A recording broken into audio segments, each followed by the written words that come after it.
Well, welcome to another video of the DKS group.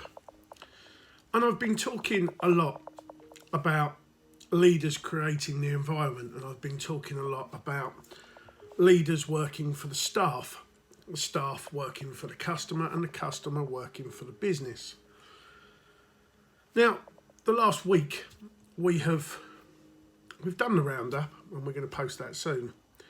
But we've had a lot more business meetings, the DKS BD, and even the DKS coaching. There's a lot more happening and a lot more people are watching these videos, and I thank you for that, and please subscribe somewhere here. And it's something that I've been saying, and I'm now going to try and write a bit of a book, so you're coming on the journey. I've got 2 books that I'm writing at the moment. Yes, I've got about 6 other books that are published on Kindle. Tell you more about them later. And then I started to write a book, Business Baby, which is basically that as your toddler baby grows up, so does your business grow up, and there's similarities all the way through. Then I started to talk about the second book I was writing, which was the 5 key principles of living. Who are you, what do you do, who do you do it for, and what's your legacy? And then I kind of thought, well, hang on a minute, I'm being asked personally, as well as some of the other coaches and consultants, about defining the fact that leaders work for the staff. And it's something that the DKS group has been saying for years, for many, many, many years. And it's very much a case of, doesn't matter, the team need to be supported. They need to have a figurehead, a captain, a chairman. But the fact is, if you work as a team, and there's always that thing, there's no I in team. Now, we've been speaking with people, 4N people, networking people, business connections, and now clients. And they want me to expand on this concept that a good leader, a good boss, a good owner will spend more time taking care of the staff. And you'll go, whoa, hang on a minute, that's going to be detrimental. And I'm going, no, it's not. Some of the biggest businesses in the world focus strongly, heavily on the employees, the staff. So I'm going to I've put some words down here, and I'm just going to talk them to you. And I want to see whether you comprehend them. So one of my secrets that I let customers have and I let clients have is that I believe the employees come first. You create an environment for your employees to work. So if you take care of your employees take care of the customers, and the customers take care of your business. Simple. I've been saying that for ages. So what I'm trying to get you to understand is that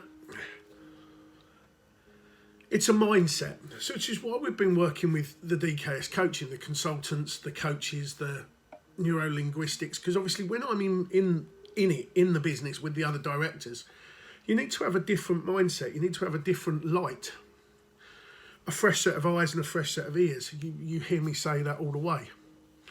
So what I'm trying to do, and I'm making this like classic top 10, I suppose you'd call it, and I'm going to share this one, which is taking care of your customers. Now, I think you need to have an employee mindset, an employee first mindset. They understand that the business has a chain of command. Nothing happens until really the employees, the staff, understand what you do, and hopefully you empower them to be great. At the end of the day, a business is no more than a group of people, and they are your asset. They're the people that you've empowered to do the job you want them to do. You've given them the tools, the nurture, the environment. So I need you to understand that as a great leader, you need to understand an engagement chain. And this is, people will say, oh yeah, but I'm kind of working this out. So you need to understand that you've got your employment engagement, your staff engagement. Now that splits into 2. So it kind of splits into 2. You've got your service, what you do with your staff, how you serve them, how you look after them, and your retention. You've then got, the better that is, you've then got now the customer satisfaction, the customer loyalty, the productivity, the growth, and the profit. But it all comes back to one simple kickstart. If you engage your staff, the staff provide a better service to the customers, along with the productivity and the loyalty, which increase customer service and customer engagement, customer brand advocates, better sales, better profits, which in turn means more money, whichever way you look at it. And this is where I find it very difficult, and I've struggled with a lot of businesses recently, and it's very much a case of understanding. It's a case of communication, and we could have a whole facet on communication. But principally, the better you look after your staff, the better you educate your staff, the better you understand. Now, this is where it's critical. Now, I was at a sporting venue at the weekend, corporate entertainment. I got invited out as DKS. One of the other directors went to the golf. I went clay shooting. Well, you know that's where I'm going to be. And at the end of the day, I asked one of the members of staff, what do you do? Oh, I do this. What are your hobbies? I do this and this. And it instantly went bang. Their hobbies are what this business actually needs. So when I spoke to the owners of the venue, and I said, your social media is a bit poor. Yeah, well, we've got to outsource. I said, well, surely you've got staff that do that. Yeah, but we've got to train them and we've got to do that. And I went, well, why don't you ask what they do? What do you mean? Well, I said, well, I know one of your members of staff is having evening classes in social media to help her second business, her second income, because she's leaving you soon. Well, yeah, we know that. I said, well, why aren't you paying her more money and getting her to do your social media? Oh yeah, because we've got to tell her. I said, no, you don't know social media. So let's get this out of people's heads. If you don't know it, go ask somebody, go find somebody that does. And this is where a lot of business owners and the business leaders, they think because they run the business, and this is where the problem is. Business owners and business leaders have no qualifications, but yet the people that work for them are meant to have the qualifications.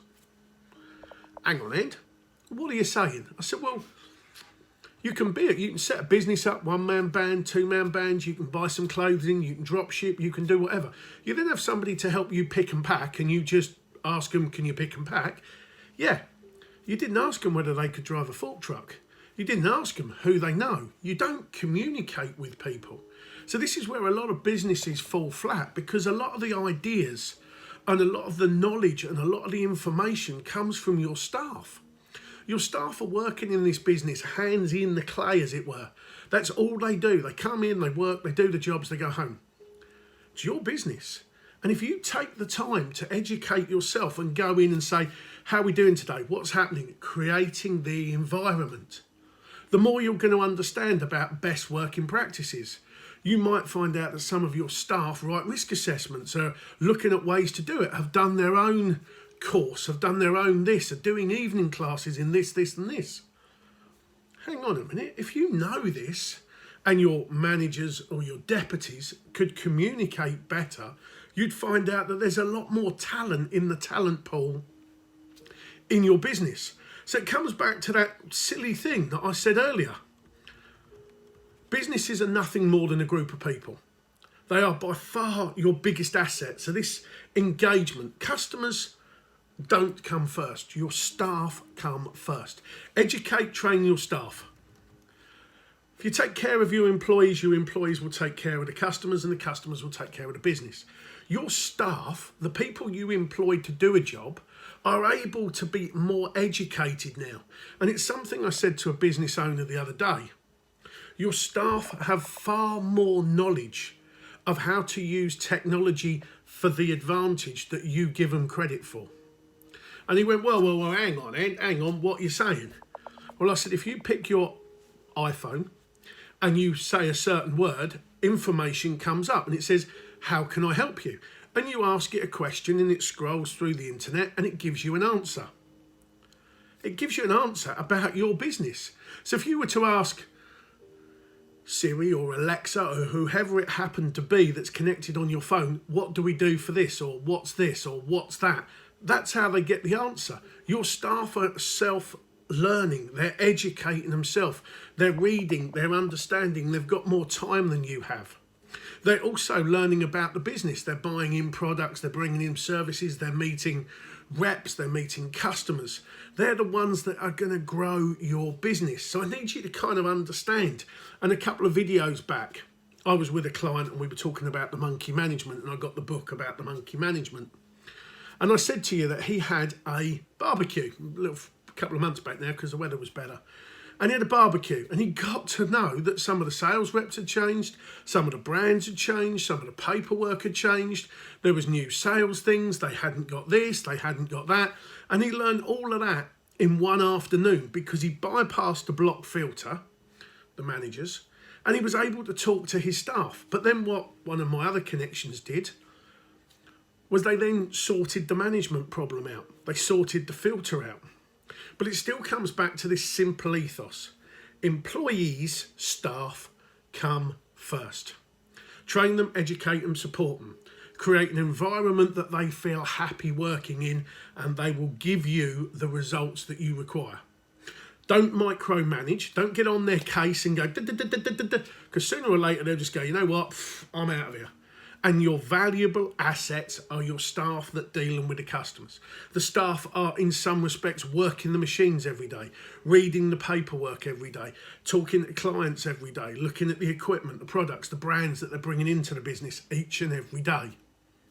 They're the people to go and ask what you're doing. And in some respects, they're the people to ask, who do you make up to a manager or a supervisor or a deputy's role? Because they're the people that are working with them. So remember this, and I say it every time. As a leader, as an owner, you create the environment for your staff to work in. You work for the staff work for the customers work for the business. Simple as that. Understand who you are, what you do, who you're doing it for, and what's your legacy. Because at the end of the day, working for your staff, supporting your staff, empowering your staff, if you do that, and this is the critical thing, and I've said this a few times, and a few people came back to me at the weekend and went, and you are so right. I go to work to be inspired. I go to work to earn money. I go to work to be led. I do not go to work to be micromanaged. I hate it. I don't want to do it. I don't want to go there. I need it for the money while I'm looking for somewhere else. They do not want to be managed. They want to be guided. They want to be inspired. They want to be spoken to. They want to be respected because their knowledge, and this is something that we go way back. Back in the day, we used to network quite a lot, and DKS Group, B&I, 4 Network, 4 Golf Network, Clay Shooting Network, Motorsports Network. We had our own suite of brands, as you know. We networked virtually all the time. Why did we do that? Because we learned best working practices. We learned from everybody else what they were doing, what their problems were, and how we could create solutions. Constantly listening and learning. People want to be inspired. People want to know things. And it comes back from that networking. Back in the day, you got to build a relationship with somebody because of who was in their phone book, who they knew, who they were connected to, who they could help them with. And that's what business leaders used to do. They used to communicate. They used to go, who do you know? Oh, I need to get him in the room because he's well connected. And so are your staff. Your staff have got Facebook. Your staff have got Instagram. They've come from other businesses. Their wives, their family, their kids, they do other jobs. They are still fairly well connected. They might not be able to make you money, but they are still connected. They can still go, oh yeah, my friend down the road does that, or my friend works for him, or my friend works to him. Utilising your staff as an asset to your business. So let's finish. You create the environment that your staff work for. You empower them. You work for your staff, the staff work for the customers work for the business. Simple. So if I don't get much out of you, just understand that your biggest asset is your staff. They're the ones doing the work because you can't, won't, or not qualified to, or you haven't got enough time. Simple as that. Take it on board. Talk to me. Let me know if there's anything else I can help you with. Take care.